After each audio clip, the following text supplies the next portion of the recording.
Sandcastle Bay, Chapter 15. What's with her? Emily asked, gesturing in the direction Gabby had taken. She fled the room right after Emily walked into her grandmother's house on her return from California and Colorado. She says she has the flu, Samantha said. I have to tell you though, I'm a little worried about her. It's not like her to miss more work. Not when she was so anxious to get back over there. I think she's more stressed out about that job than she's been letting on. Emily stared at her sister in surprise. She never went back to Raleigh.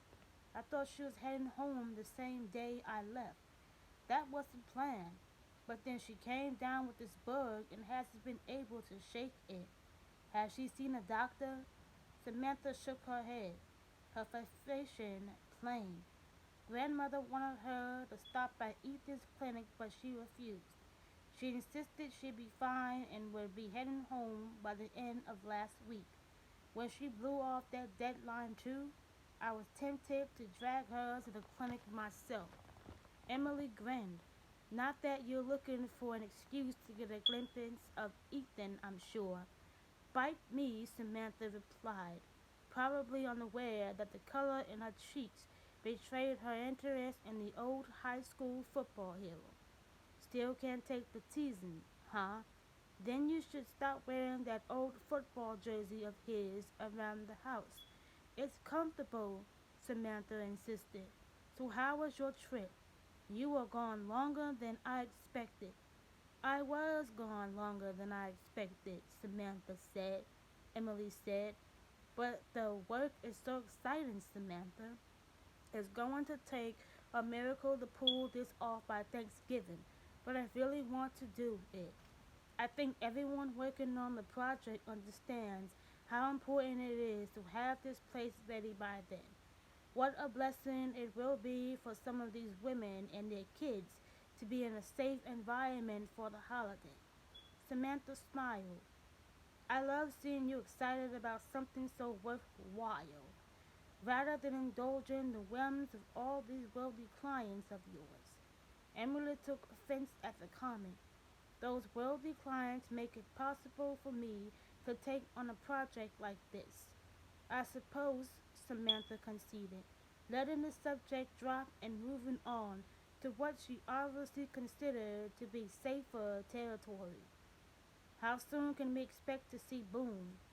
I imagine he's anxious to get over here now that you're back. Emily frowned. Not till tomorrow, I'm afraid. BJ has asked a friend to spend the night before Boone knew when I'd be getting back into town. I could go over and give him a break, Samantha offered, or you can go over yourself and help chaperone. Emily shook her head. We agreed it's best that we not spend too much time together around BJ. And if Boone took off even for an hour, BJ would know something's up. So all this caution around BJ is just in case things don't work out, Samantha guessed. I suppose that makes sense, but how do you feel about it? Not great to be honest, Samantha, Emily admitted. Still, the last thing I want is for BJ to get hurt. So Boone will shoot BJ's friend out as early as humanly possible, then come by here for a quick visit before he takes BJ out to shop for school. Samantha's gaze narrowed. You're not going with them? Nope. She tried to keep her expression neutral, but she was sure it was plain how much that grated too. Emily, this isn't good, her sister protested. Boone's son, Boone's rules, Emily said tersely. And after hearing how Jody Farmer reacted when Boone and I were spotted by one of her friends, I can understand his caution on that front, too. Well, I don't, Samantha said, her indignation rising. I think this stinks. I'm not seeing a lot of respect for your feelings. When exactly are you supposed to spend time together? Or do you plan to sneak out for a quickie in the driveway while BJ sleeps? Emily frowned. Come on, she protested. It's not going to be like that. Sure about that? Because it sounds to me as if at least one of you believes that what you're doing is wrong for. At the very least, doesn't want to rock any boats in case it doesn't last. Is that you? No, Emily admitted, knowing that Samantha had a point. The situation had been bugging her too. For now, though, she was determined to be understanding. She knew Boone's attitude had most as much to do with his feelings of betrayal and abandonment when she left the first time as it did with protecting BJ. Whether he admitted or not, he was keeping his guard up, and with the farmer's threats looming, he had added incentive for being cautious. Samantha, however, made no pretense of understanding. You need to change the rules, Emily. Right now, they're not fair to anybody and certainly not to you. You shouldn't have to sneak around to be with the man you love, not at this stage of your life. And Boone shouldn't ask it of you. I know. You're right, Emily said, her own misgivings confirmed by her sister. I thought it was too soon to make an issue about this. But I will talk to Boone when I see him. There has to be a better plan. Unfortunately, if she was being totally honest, she couldn't imagine what it might be, not with the past weighing so heavily on the present. Bowen was thoroughly frustrated by having to waste a whole night of what would likely be a very brief stay by Emily. He just hadn't been able to think of an alternative. Alex's mother would have been happy to have the boys at her house, but he'd been asking a lot of her recently. He just couldn't ask again, not after the invitation had already been issued. By now, Kim probably had plans of her own. As a single mom, he was sure she must crave a social life that didn't include a couple of ambitious 8-year-old boys. With the boys upstairs playing video games, Boone went into the kitchen and called Emily's cell phone. Hey, he said, his heart skipping a beat at the sound of her voice. Hey, yourself. Any problems getting here? Nope. Smooth flights all the way and an easy drive over. I wish I could have been at Cora Jane's when you got there, he said. You could have been, she said, her tone mildly accusatory. Her attitude caught him by surprise. Come on, Emily. I explained about this sleepover. You did, but I've been giving that some thought. Would it have been so awful for you to bring both boys over here for a couple of hours? We could have grilled some burgers or something. BJ wouldn't have made anything out of that. Probably not, he admitted. I just didn't want to chance it. Because BJ's so intrusive or because you're afraid word will get back to Jody? She pressed. Boone was taken aback by the unexpectedly bitter note in her voice. Both, he said. But I thought you understood. What's changed? Did somebody say something to upset you? Cora Jane, for instance? It's not about what anyone else thinks. I'm the one who's frustrated, she admitted. I came all this way. I have only a couple of days here and we're going to spend what? Maybe a few hours together? That's not going to work, Boone. We can't build a relationship that way. Sweetheart, believe me, I'm sorry I am every bit as frustrated as you are. This sleepover came up before I knew your schedule. Next time I won't let anything interfere. I'll make plans for BJ so we can have every minute together. Don't you think that's what I want too? She sighed. Yes, of course. Come shopping with us tomorrow, he said impulsively. I know you wanted to, but you said it was a bad idea, she countered, clearly surprised by his change of heart. It may be, but it's not as if anybody can make anything of us being caught together, buying school supplies or eating lunch in a mall food court. Are you sure? Yes, he said before he could change his mind. He couldn't allow Jody's hostility to rule his life. If she got wind of him being with Emily, so be it. She needed to get used to the idea sooner or later, and it might as well start now. Of course, if him being with Emily infuriated his former mother-in-law, it was likely to be nothing compared to what she'd have to say about BJ being along. Still, BJ was his son, and the shopping trip was about as innocuous an outing as the three of them could possibly take. I'll pick you up at 10 as soon as I drop Alex off. We'll make a day of it. You game? For shopping? She asked with a laugh. Hun, you are talking my language.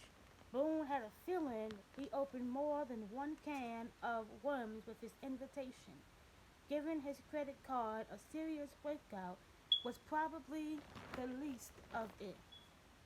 BJ flew across the yard when he spotted Emily and threw his arms around her. You're back, he announced happily.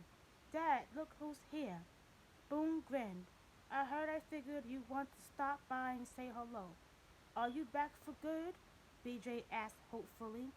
Only for a couple of days, she said, hugging him tightly. Now stand back and let me get a good look at you. I think you've grown at least an inch since I left. Dad says it's at least 2 inches this summer. All my school pants are too short. Then you definitely need new ones, Emily said. Ready to do some serious shopping? BJ's eyes widened excitedly. You're coming too? I am, she confirmed, her gaze on Boone, who was smiling, even though she thought she could detect a hint of worry in his eyes. Awesome, BJ said with a first pump. Dad says we can eat in the food court and I can have pizza and tacos. Emily feigned surprise. Really? That's a lot of food. Think you can handle it? Sure, BJ said confidently. I'm a grown boy. I need lots and lots of food. That's what Grandma Jody says. But she thinks I should only eat vegetables and fruit and stuff like that. She's a veggie. He glanced at Boone. What is she, Dad? A vegetarian, Boone explained. Ah, Emily said. That can be a very healthy lifestyle. Just a little tough on a kid whose friends were eating pepperoni pizza, burgers, and fries. Still, she wasn't about to criticize his grandmother's choices. That was a surefire way to stir up trouble with Jody Farmer. Son, why don't you run inside and say hello to Cora Jane? He glanced hopefully at Emily. She's home, right? Doesn't she go in a little later on Saturdays? She's here, Emily confirmed. She claims she took the morning off to spend a little time with me, but the truth is, I think she's worn herself out the past few weeks getting the restaurant back into full operation. BJ dutifully scrambled off, leaving them alone. Boone took a few steps toward her. I want to kiss you, he murmured with only inches between them. His breath fanned across her cheek. Then do it, she said, his gaze locked with his. We have maybe 5 minutes before BJ's back. Grandmother will keep him occupied for at least that long. Boone grinned. 5 minutes, huh? It will have to be some kiss. I'm sure you're up to it. I guess we'll find out, he said, pulling her into his arms and sealing his mouth over hers. Emily swayed into his embrace, letting everything go except the sensations he stared in her.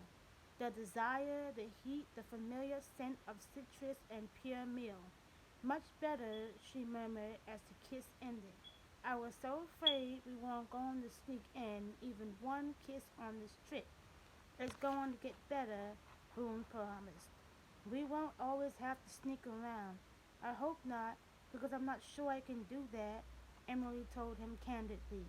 It feels too sleazy, as if we're ashamed or something. Boone touched her cheek. Maybe you're just looking at it all wrong. Sneaking around could be kind of exciting it used to be. Remember when we were afraid of getting caught? We were teenagers, she said, though she smiled at the memory. Adults shouldn't have to do that, especially not single adults. We shouldn't need to explain ourselves to anyone. I'm just trying to be respectful of Jody's feelings, Boone said, as out of line as they might be. Why stir up trouble if we don't have to? And there's BJ to consider. I'm not suggesting we start making out in front of him, Emily said. I just think we could hang out together. And that's what we're going to do today, Boone said. She heard the frustration in his voice and touched his cheek. But it's making you a little crazy, isn't it? You're worried he's going to jump to some sort of conclusion and wind up being hurt or maybe blab about this shopping trip to his grandmother. Either one is a possibility, he retorted. Stop anticipating problems. I promise to be on my best behavior. I won't jump your bones in front of your son. He finally smiled. And now you've gone and planted that idea in my head, he said. I'll be thinking about it all day. Good, she said with a wink. Maybe it'll motivate you to find some alone time with me before I head back to Los Angeles. He grinned. Already working on it, so don't tease unless you mean it. Oh, I mean it, she said, her tone heartfelt. The outlook for this visit had just gotten a whole lot more interesting. Boone, like most men he knew, would rather be tortured than spend time in a morgue. Somehow, though, Emily's enthusiasm was contagious.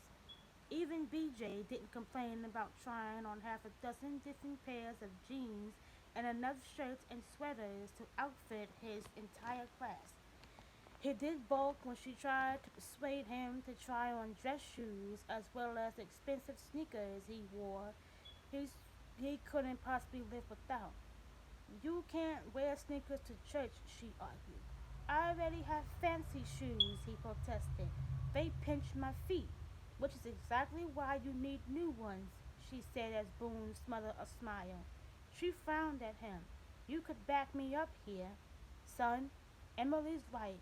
As long as we're here, you should get new dress shoes. Your old ones are too small. BJ scowled at him. Only if you do too. Emily's face lit up. Oh, what a great idea. Boone, have you ever tried these Italian leather loafers? She picked up a pair from the display and handed them to him. Feel how soft they are. Soft, he muttered, unimpressed. At those prices, they ought to whisk him through the air like a plastic magic carpet. You have to try them, she insisted, quarreling a sales clerk and giving him a list of shoes to bring out for him and for BJ. A dozen boxes appeared a few minutes later. Boone regarded them incredulously. Come on, Elm. Really? You'll thank me later, she beamed at the two of them. Isn't this fun? Boone exchanged a tortured look with his son, but she was having so much fun. He could hardly bolt from the shoe department and spoil it for her.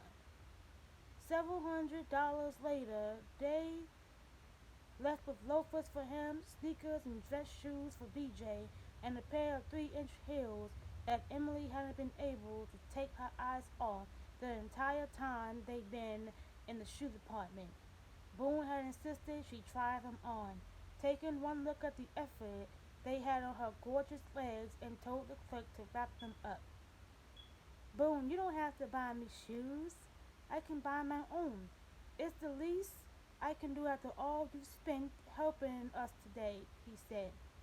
Then lean in to whisper. Besides, I can't wait to see you wearing those and nothing else. Her cheeks had flamed at that, but she stopped arguing. Unfortunately, the comment had also left him wanting a whole lot more than he was likely to get this afternoon. He wondered if they could skip the food court and head back to Sandcastle Bay, but BJ was already dragging them in that direction, his mind set on pizza, tacos, and heaven knew what else. Boone glanced over at Emily. Nothing like a little frustration to keep things interesting, huh? She gave him an innocent look. Frustration? I have no idea what you mean. Then you are a stronger person than I am, he commented. Either that, or she was getting a kick out of knowing that he was regretting all those blasted rules he insisted they abide by. And then I had two slices of pizza and a beef taco, BJ was telling Cora Jane excitedly, and a large soda he found. That might have been a bad idea, because Dad had stopped twice on the way home so I could pee. Cora Jane chuckled and glanced pointedly at Boone. Don't you need to go over and check on things at your restaurant? She inquired innocently. Boone nodded at once. I do like to make sure things are under control on the weekends when it's especially busy, he confirmed. Maybe Emily could ride along, Cora Jane said. BJ can stay here with me and show me everything he brought today for school. Are you sure? Boone asked, though she just offered him the chance he'd been dying for all day to be alone with Emily. Absolutely, Cora Jane said. And after all this excitement, I imagine he's pretty tired. If he falls asleep, he might as well spend the night. Jay's coming by later, so I have plenty of backup. Boone grinned at her, then bent down and kissed her cheek. You are an angel. She's a meddling matchmaker, Emily muttered under her breath, but she was smiling. She certainly didn't argue with her grandmother. Watch your tongue, Cora Jane told her. I could take back my offer. No, please, Boone pleaded. Come on, Emily. Let's get over to the restaurant so I can see if everything's under control. We won't be too late, she told her grandmother. Don't count on that, Boone said, nudging her in the direction of the door. Son, listen to Miss Cora Jane, do what she tells you. You don't need to worry about BJ, Cora Jane said. He and I will get along just fine. No need to call if you're running late, you'll just wake us up. Boone grinned at her. Thanks. Outside, he pulled Emily across the lawn and all but shoved her into his car. Trying to make a quick getaway? She asked, laughing. I don't want her changing her mind or BJ asking questions about why you're coming with me. This is a gift horse, and I'm not questioning it. You shouldn't be either. He drove to the end of the driveway until they were out of view from the house and stopped the car. Come here, he commanded softly. Emily swayed toward him. Boone cupped her face in his hands, looked deep into her eyes, then sighed. I hope to heaven we left those shoes you brought in the trunk. I've had that image in my head all afternoon. I have to admit, I couldn't envision how you were going to pull off any time alone tonight. But they're there, Emily assured him. I should have known Cora Jane would conspire to give you what you want. He kissed her long and deep, then smiled. I never said a word to Cora Jane. Didn't have to plant the idea. Beg nothing. Because she's a sneaking woman, Emily concluded. And you'll disapprove of that. A slow grin spread across her face. Right this second. Can't say that I do. Hit the gas, Dorset. We're wasting time. Now you're getting into the spirit of this, he said, pulling onto the road and turning toward his place. He figured he could cut the 15-minute drive down to 10 minutes. There were plenty of interesting things he could do with an extra 5 minutes, especially since he had Emily out of her clothes. It was after midnight by the time they grew hungry for something better than each other. Boone had led the way so they could raid the refrigerator. For a man who owns 3 restaurants, your refrigerator sure isn't stocked very well, Emily commented as she surveyed the contents. I haven't had time to shop this week. Besides, other than breakfast, BJ and I've had most of our meals out. Last night he and Alex ordered pizza, made popcorn, and topped it off with ice cream. He poked around in a cupboard and triumphantly retrieved a package of popcorn. I thought there might be some of this left. Emily lifted her brow. You expect popcorn to give us some energy to make it through a couple more rounds upstairs? She asked skeptically. Personally, I need protein. What about a couple of omelets? There are eggs and cheese and he peered into the vegetable drawer